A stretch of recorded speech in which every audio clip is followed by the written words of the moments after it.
Hello, and welcome to 5 Minute Math. Today we are looking at the fifth grade concept of personal financial literacy, income and payments. This is standard 5.10b in the great state of Texas. We are using item number 21 of the 2024 released STAAR test. This is a new item type called inline choice. If you haven't done so already, please go ahead and take a moment to pause the video, work this problem out on your own, unpause it, and we will look at our answers together. All right, so this is a 2-point problem. You get 1 point for each of these blanks that we fill in correctly. So let's read it a little bit, then we'll have to look to see what our answer choices are. So Rosa's salary is $450 each week, and then her take-home pay for the week is $385. Now, first, let's define some terms. Okay, salary is the amount of money that you earn at a job. Okay, so sometimes you get a salary per month, per week, per day, per year. Every job is kind of different as to how often they pay you. Rosa gets paid $450 a week. Now, here's the question. How does her $450 that she earns translate to actually only taking home 385? Okay, that's minus 65. Where does that $65 go? What happens to that? Well, that's pretty typical. Rosa doesn't get all of her money. We need to talk about why that is in just a moment. But her take-home pay, this is the actual paycheck.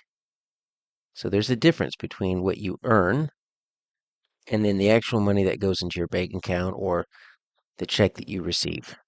Okay? So the difference is, so let's talk about this 65. What happens to that $65? Well, quite a few things. And it depends on her situation. But here are some of the big things that typically happen. So you're going to have taxes taken out. So this is how the government gets money that they need for programs such as, roads and highways and Social Security and all of those things, the military. And so you might have a Social Security tax. You might have a Medicare tax.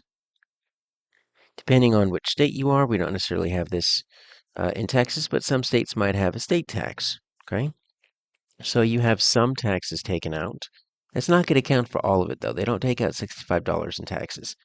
A lot of times, what people get are going to be uh, insurance. So if you have medical insurance, if you have dental insurance, you might have some long-term care.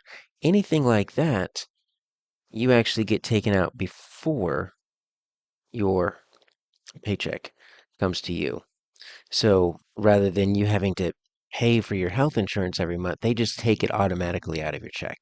And so you might earn 450, you only get that 385, right? So let's now look at our answers, okay?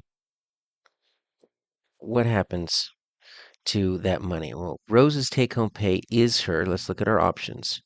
Net income and gross income. Okay, so let's define these two. So net and gross. Not sure why it's called gross. It doesn't mean yucky. Gross is her actual earned salary. Okay, that's the amount of money, 450. Her net is what we're looking for. That is the amount of money that she actually takes home, the 385. So that's the fancy word for her take-home pay is her net income. That means it's the difference between her gross income and all of the taxes and whatnot. Okay? So her take-home pay is her net income. Why? Because her taxes and deductions were added to her gross, added to her net, subtracted from her net, subtracted from her gross. Okay, well, take a look at what happened. First off, her money went down. She went from 450 to 385, so we subtracted. But what did they subtract it from? They subtracted it from this 450, which we said was the gross. So her take-home pay was her net income because taxes and deductions were subtracted from her gross income. And that is the correct answer.